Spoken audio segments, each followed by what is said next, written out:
Bueno, porque la otra también tardé porque había que convertir la grabación y no lo quería perder antes de entrar en esta. Bueno, vamos a ver cómo después queda y después lo pueden usar.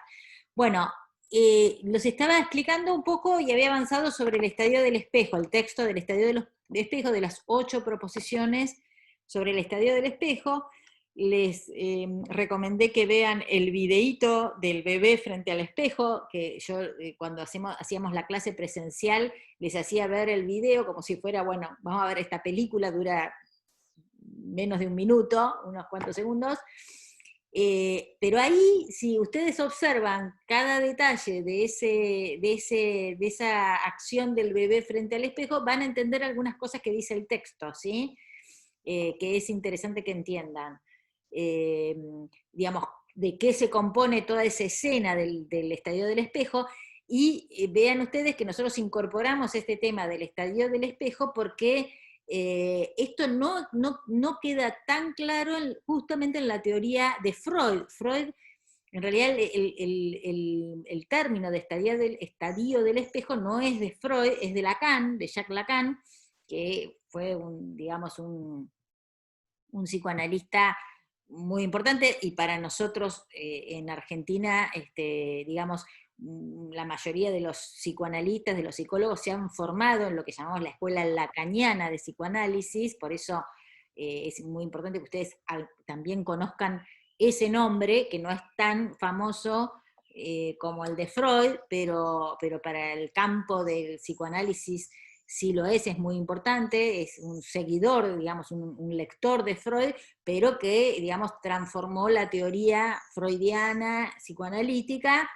en términos más lingüísticos, digamos, que no vamos a entrar en detalles con eso, porque es un poco más complicado para entender, por eso nosotros preferimos los textos de Freud, que son más sencillos de entender y las ideas son las mismas, las ideas que nos importan, digamos, transmitir, pero este tema este concepto, que a su vez es una fase del desarrollo, que es el estadio del espejo, lo tenemos que tomar sí o sí de Lacan, porque ese concepto en Freud no está, no existe, digamos, y para nosotros es fundamental porque nos habla de que nuestro yo se constituye en relación a una imagen, y esa imagen del espejo, esa imagen especular, es la imagen de nuestro cuerpo. Entonces, por supuesto que está en esta unidad que es, digamos, el cuerpo y su dimensión psíquica, digamos, y no podemos soslayar este tema y este momento constitutivo del yo, de las personas, como es el estadio del espejo, ¿sí? No sé si tienen alguna pregunta. Yo expliqué un poquito en la reunión que terminó hace unos minutos, si la escucharon bien, si entendieron, bueno, por supuesto que todo esto requiere que ustedes lean el texto, como les digo con todos los temas, que lean primero el texto de Nacio, las 8 proposiciones sobre el estadio del espejo, lean cada una de ellas, y vayan entendiendo, digamos, qué es lo que va definiendo, digamos, como características de este concepto y de esta fase de la constitución del yo, y vayan entendiendo también, hagan el esfuerzo también de entender que, y no confundirse, porque esto sí nos puede suceder en el examen, cuando preguntemos, no confundir este concepto del yo especular del yo, digamos, del estadio del espejo, con, digamos, los otros conceptos, ¿sí? Que es la imagen, sobre todo muchos, y lo más importante es no confundir con este concepto que explicamos antes, que es la imagen inconsciente del cuerpo. Imagen inconsciente del cuerpo no tiene que ver con estadio del espejo, ¿sí? Porque estamos hablando de una imagen que yo sí veo, y no es inconsciente, que yo sí veo reflejada en el espejo, ¿sí? Piensen, cuando estamos hablando, piensen en estas diferencias, ¿sí? Cuando están pensando, cuando tienen que responder. Y ahí no se van a equivocar, ¿sí? no es todo lo mismo, no hagan todo un bollo porque ahí es donde pueden entrar en confusiones. Bueno, ¿alguna pregunta como para que yo me pueda guiar? Tengo que explicar un poquito, iba a explicar, a ver, ¿qué me dice? Yo no entendí bien, a ver, leo el chat. Yo no entendí bien las representaciones en el estadio. Yo no entendí bien las representaciones en el estadio del espejo. En realidad es, a ver, la representación más importante es la imagen. No sé si te referís a eso. Las representaciones, yo tampoco estoy entendiendo qué es lo que me querés preguntar. Decime a qué te referís con representaciones en el estadio del espejo, porque por ahí te voy a empezar a explicar cosas que no son las que me preguntás. Si querés escribir o si querés hablar.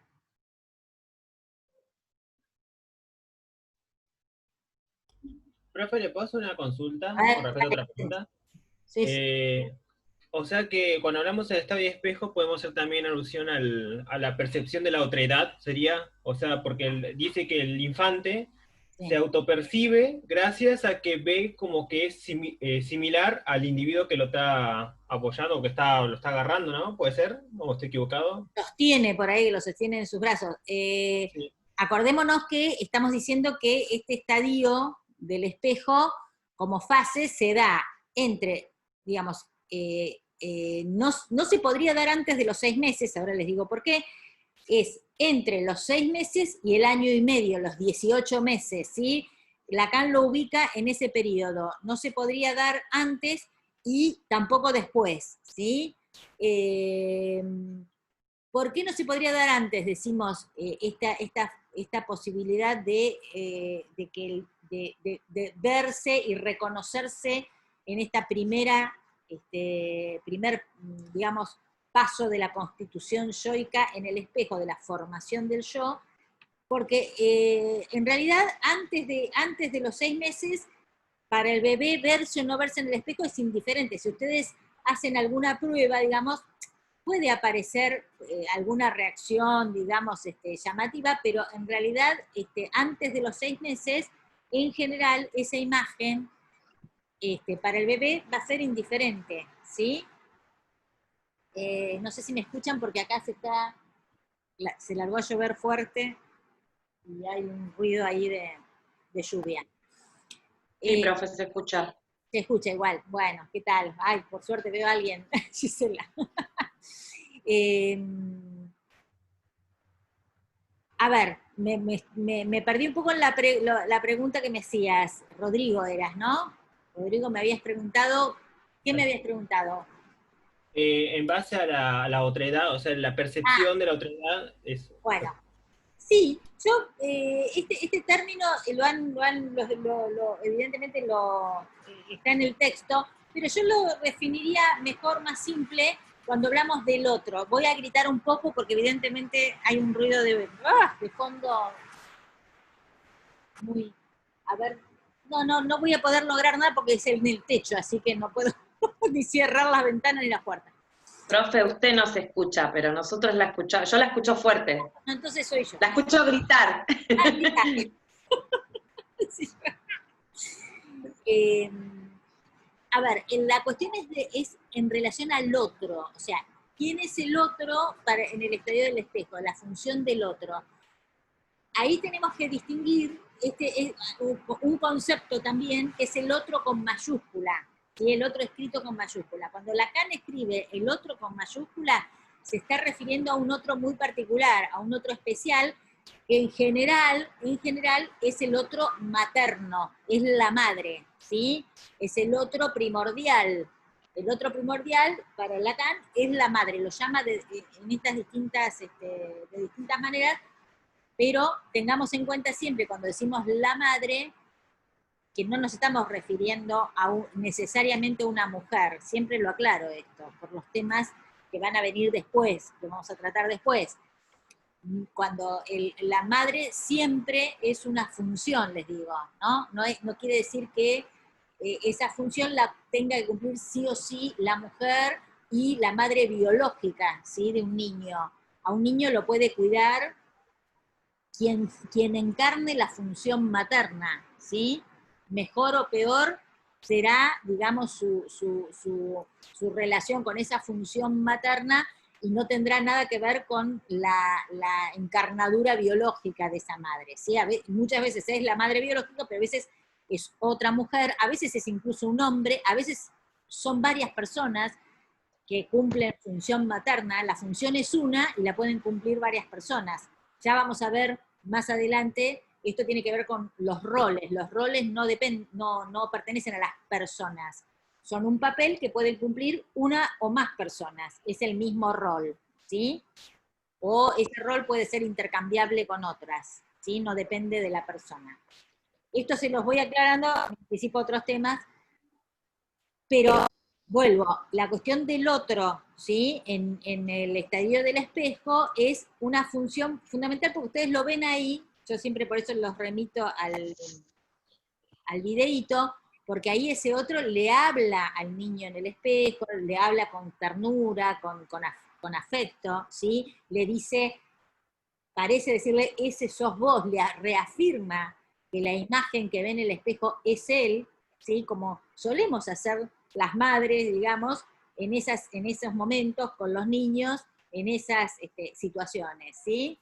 Y, a ver, acá me empiezan a hacer una pregunta, pero termino con esta cuestión del otro, la función del otro, es fundamental para que el niño pueda reconocerse como ese yo que es, digamos, incorporar esa imagen como una imagen que es él mismo reflejado, ¿sí? Reconocerse en esa imagen, incorporarla como imagen de él mismo, a partir de esta función del otro, ¿sí? Que lo define como tal, ¿sí? Y en todo esto lo que nosotros vemos es que, digamos, se juega siempre decimos, como una alteridad del yo, ¿no? O sea, el yo mismo, que se identifica con esa imagen externa, esto les va a resultar extraño, pero decimos, podríamos decir que el yo es ese otro, ahí con minúscula, digamos, ese otro como otra imagen que se ve en el espejo, ¿se entiende? No es nada interno, no es nada propio. En ese sentido es un otro también, ¿sí? También en el texto creo digamos, que lo que me preguntaban tenía que ver digamos, con todo lo que comienza a partir de esta posibilidad de identificarse como un yo distinto a otros, ¿sí? A otras personas, a otros objetos, digamos, diferente a todo lo demás, ¿sí? Hay algo de la identidad diferente a todo lo demás, ¿sí? Aunque esa identidad, insisto, tenga una base de cierta ajenidad a mi propio cuerpo, ¿sí? Porque es algo que viene desde afuera, ¿sí? Que yo percibo desde el exterior y lo internalizo, ¿sí? Pero me permite, digamos, diferenciar y manejarme, digamos, como alguien diferente al resto. ¿Se entendió? Todo esto, digamos, tómenlo en cuenta y vuelvan a leer los textos, ¿sí? Lo más importante es considerarme como algo unificado, viendo ahí unificado, ya no soy partes, sensaciones extrañas, digamos, que no tendrían articulación entre sí, como podría ser el cuerpo, lo que se llama, digamos, la contraparte de esto sería como un cuerpo fragmentado, como partes del cuerpo, ¿sí? Hasta ese momento el bebé, podríamos decir, solo tiene sensaciones de partes, ¿sí? Sin poder tener una idea unificada de su imagen, y por primera vez en el espejo la ve unificada, y eso es lo que dice Lacan, que le produce una alegría, porque eso es como una anticipación de la propia autonomía. ¿Se entiende eso?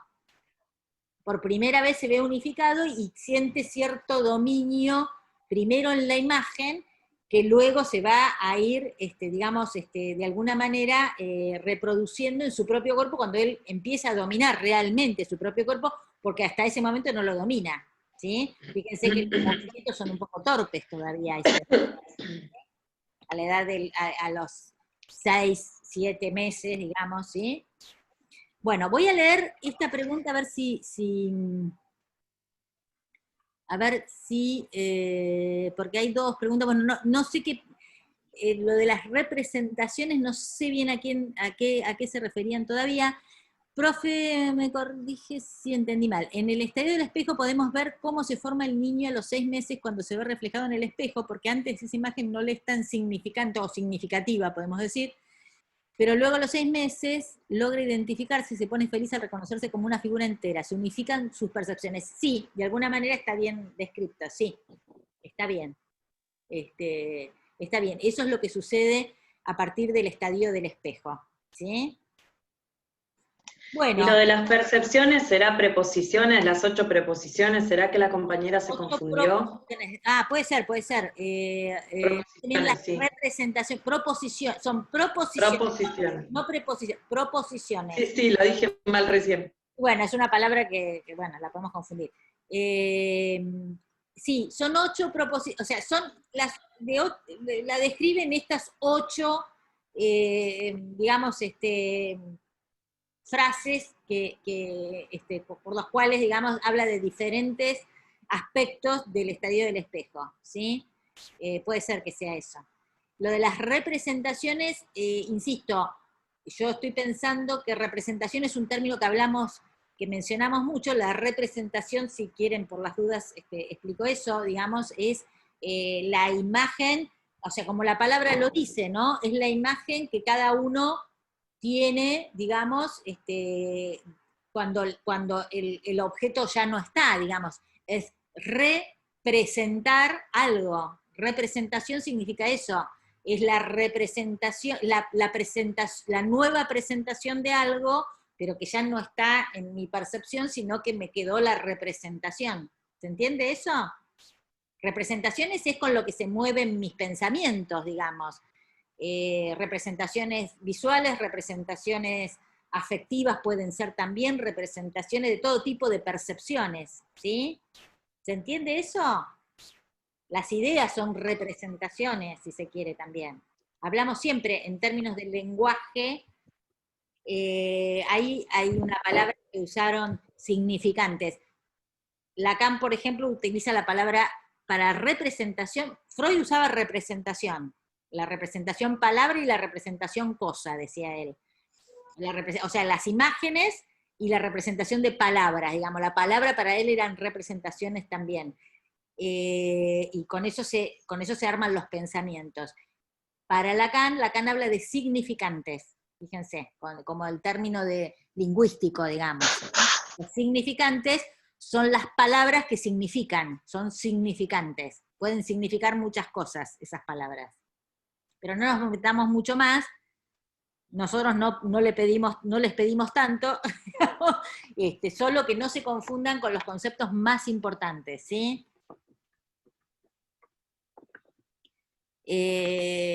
Bueno, a ver, otras preguntas sobre, me interesaría desarrollar un poco angustia, dolor y duelo, ¿sí? Que van a tener también preguntas sobre esto, y diferenciar, digamos, a grandes rasgos también, siempre les digo, obviamente esto no alcanza solo con mi explicación, tienen que leer el texto, porque para mí, por ahí voy por caminos más generales, y por ahí, digamos, las preguntas pueden indagar otros aspectos también. Por eso les digo a ustedes, yo lo que hago es como facilitarles para que ustedes lean, ¿no? Pero eso no reemplaza la lectura para poder aprobar, angustia es una palabra que yo siempre parto de allí. Angustia significa, digamos, no está en el texto eso, pero significa, fíjense, la palabra viene de angosto, angustia. Y fíjense que la angostura tiene que ver con la angustia, ¿no? Porque cuando uno se angustia, de alguna manera siente que se le angosta el pecho, ¿no? O se le angosta, digamos, la garganta, digamos, ¿no? Cuando uno dice, se me hace un nudo en la garganta, eso es una angustia, ¿no? Que la sentís en el pecho, en la garganta, en el plexo, en lo que se llama el plexo solar en el cuerpo, ¿no? Tiene una localización corporal muy específica. Que no es lo mismo que el dolor, ¿sí? Y Freud distingue precisamente y dice al principio el niño, dice él, justamente, no podemos distinguir en el niño la reacción de angustia y de dolor. Para el niño recién nacido o de pocos meses, la reacción que vamos a ver frente, por ejemplo, a la ausencia de este otro primordial, que es la madre, digamos, cuando necesita nutrirse, cuando necesita abrigarse, cuando necesita la presencia, digamos, de este otro, ¿sí? Freud va a decir que ahí no se va a distinguir hasta cierto momento, porque el niño no puede reconocer justamente esta diferenciación entre yo y el otro, digamos, esta ausencia le va a significar tanto una angustia como un dolor. ¿Y cómo lo va a empezar a diferenciar? Primero, justamente en esta mezcla, porque dice, para el niño cuando la madre se ausenta, cuando él la necesita, es como si se hubiera muerto. O sea, fíjense, digamos, el dramatismo, digamos, que podemos, con el que podemos describir esta no diferenciación de dolor y angustia. Y ahí claramente dice, es un dolor, digamos, como una especie de dolor por la pérdida, digamos, cuando uno puede sentir el dolor por la muerte de algo, porque alguien que no va a ver nunca más, ¿sí? Que no es lo mismo, ¿sí?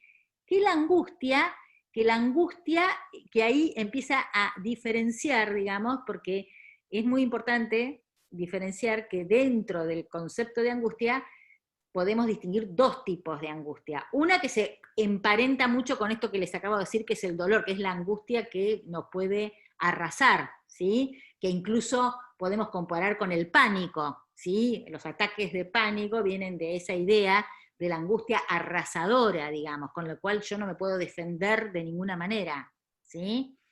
Pero, dice Freud, hay otro tipo de angustia que es el que nosotros vamos a distinguir precisamente del dolor, que es lo que él llama angustia señal, ¿sí? Que en realidad es un sentimiento que sí nos sirve para manejarnos, digamos, incluso es la angustia señal, incluso nos defiende de alguna manera de aquella angustia automática, dice él, o arrasadora, ¿sí? ¿Por qué? Porque nos va a anticipar algo. La angustia nos anticipa una situación, ¿sí? Por eso es señal de algo, ¿sí? A ver, pensemos, cuando nos angustiamos, cuando podemos reconocer que estamos angustiados por algo, en realidad estamos angustiados por algo, ahí podemos usar la palabra por lo que se nos representa, digamos, por algo en lo que nos anticipamos que puede llegar a suceder, ¿sí? O sea, yo anticipo un peligro, ¿sí? No es lo mismo que el dolor de la pérdida. A ver, lo que dice entonces, volviendo al ejemplo que toma Freud, un niño no distingue el peligro, la anticipación del peligro de perder a su madre con el dolor de constatar la pérdida, que es el dolor que tiene que ver incluso con el proceso que luego tiene que venir, digamos, como de duelo, ¿sí?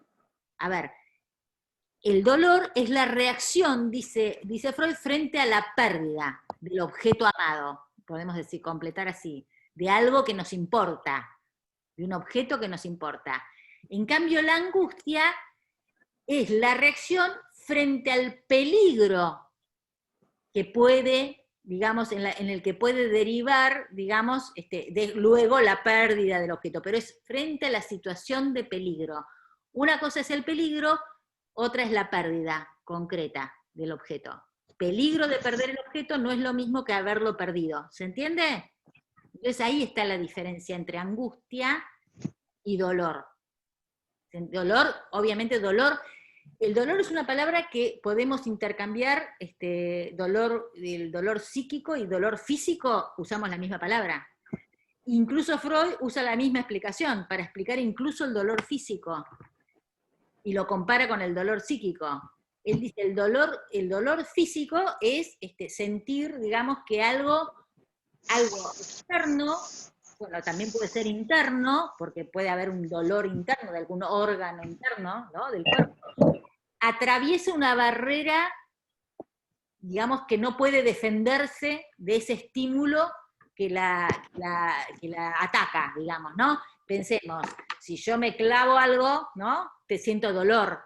Algo atravesó la barrera antiestímulo, dice Freud, ¿sí?, la barrera que pueda defender y siento dolor. A nivel psíquico dice, es exactamente lo mismo. Hay algo, un acontecimiento, una situación que atraviesa, digamos, esa defensa que yo puedo tener frente al dolor y me hace sentir dolor psíquico, se acumula, digamos, algo que me hace sentir dolor psíquico en ese caso, ¿sí? Cuando yo pierdo a alguien, que es el dolor, digamos, más clásico y más fuerte que puede sentir alguien, de perder uno, digamos, uno puede sentir dolor por muchas pérdidas, ¿no? O sea, por cosas significativas, objetos incluso, ¿sí? Él dice incluso, ay, nos estamos quedando sin tiempo. Bueno, 10 minutos tenemos y terminamos.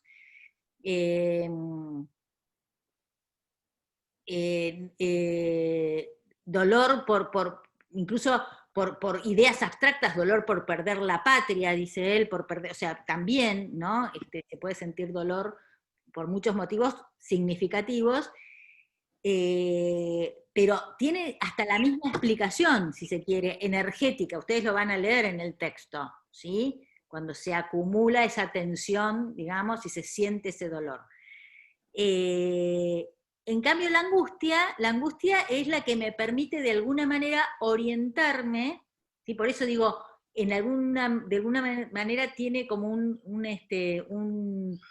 tiene un efecto defensivo, porque la angustia, digamos, a ver, nosotros trabajamos seguramente con gente que está angustiada, viene a hacer una consulta porque está angustiada.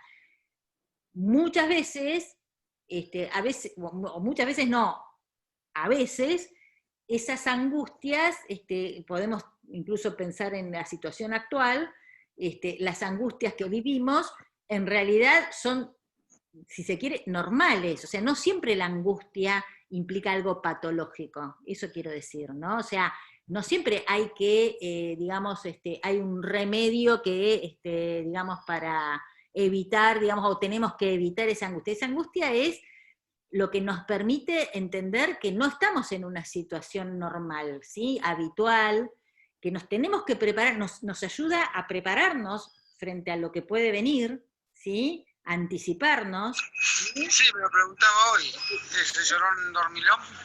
Bueno, el tema es el guiso de cosas, si no pedirle a la Lili si tiene... Silencia, ahí está. Y entonces, esa angustia, entonces les decía... un tomate al natural que te preste.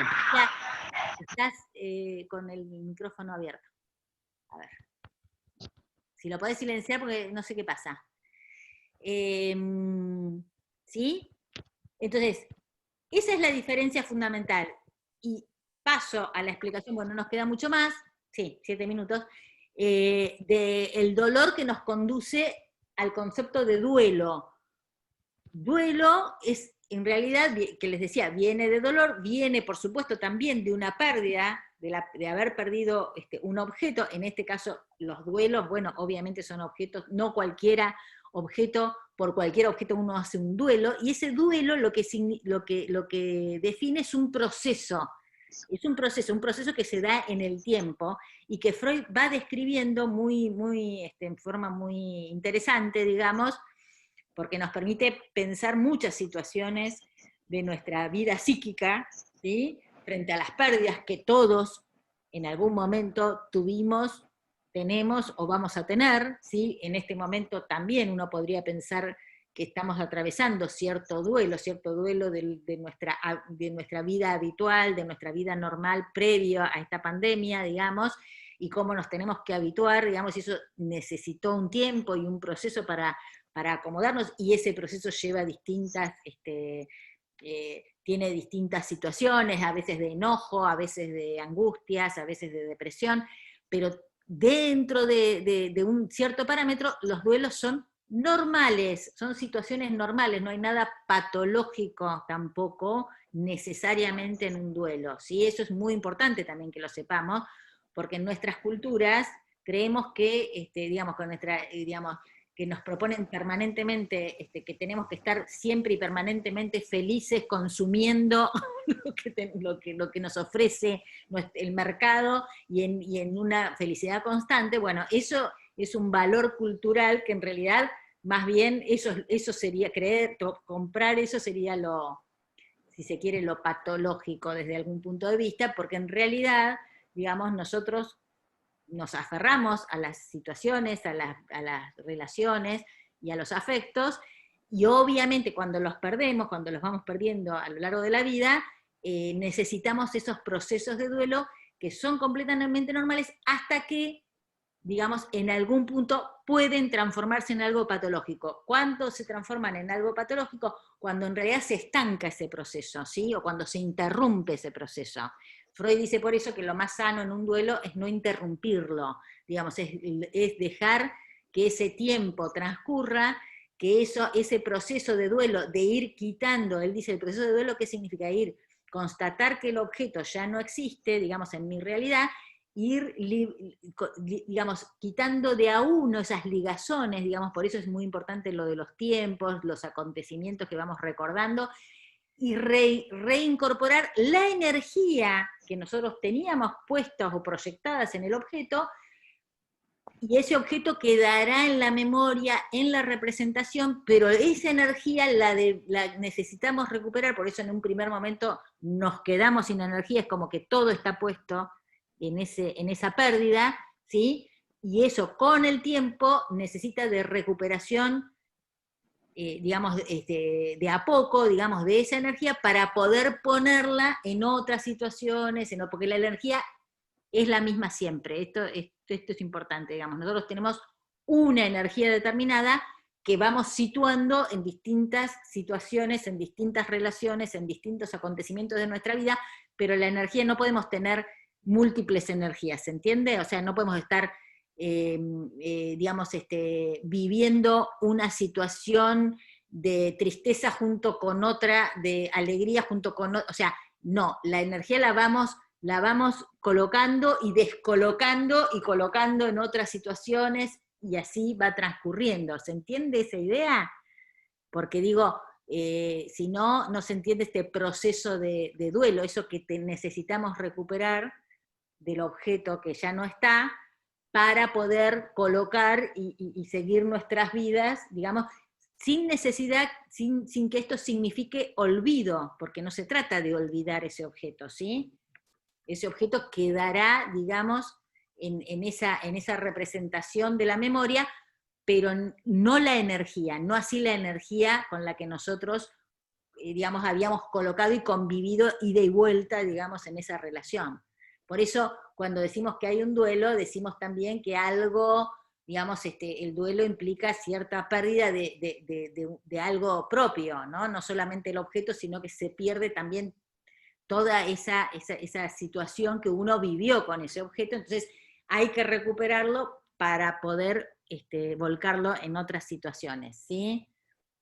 Más o menos creo que recorrimos casi todos los temas. El de vejez se los dejo un poco, siempre queda como al final, pero porque se retoma mucho de esto del duelo por el cuerpo joven, del duelo por digamos, el duelo también, y en relación a la percepción social, les había dicho antes, de Bourdieu, ¿se acuerdan? Percepción social del cuerpo, de Bourdieu, y todos los temas estos de la última unidad creo que son quizá un poquito más difíciles. Después están los temas de la segunda unidad, que son los de Freud, lo de la estructura psíquica, lo de las fases psicosexuales, y más atrás están los temas de la unidad 1, que son los de la historia de la psicología, las áreas de la psicología, los ámbitos de trabajo de la psicología y de los trabajadores de salud, por eso lo podemos pensar para todos los trabajadores. Queda menos de un minuto, pero me voy a ir despidiendo, ya no vamos a hacer otra reunión. En todo caso, me piden, si quieren, por el foro, no tengo problema, si necesitan algo más en esta semana no tengo problema, ¿sí? Algún otro Zoom en particular, me lo piden, no hay problema. O chateamos, no hay problema. Bueno, y tratamiento psíquico, que es ese texto medio nexo entre la unidad 1 y la unidad 2, que es importante para entender lo psíquico y qué es lo anímico y cómo se relacionan entre sí. Les hice también un hilo de todos los temas importantes que vamos a tener que van a aparecer en el parcial. ¿Alguna pregunta última? ¿Último minuto? ¿Segundo? Profesora, ¿y melancolía? ¿Cómo? ¿Melancolía? Melancolía es una patología, digamos, que tiene que ver con que el duelo se transformó en algo patológico. No vamos a preguntar mucho sobre melancolía, es un ejemplo para entender que la explicación sobre el duelo también nos lleva a entender que es una patología muy particular, que es la melancolía, digamos, que puede ser grave, o también podemos pensar en situaciones menos graves como las depresiones que tienen que ver con esos duelos, que no aparecen muy claros qué es lo que se perdió para el sujeto, porque no estamos hablando de un duelo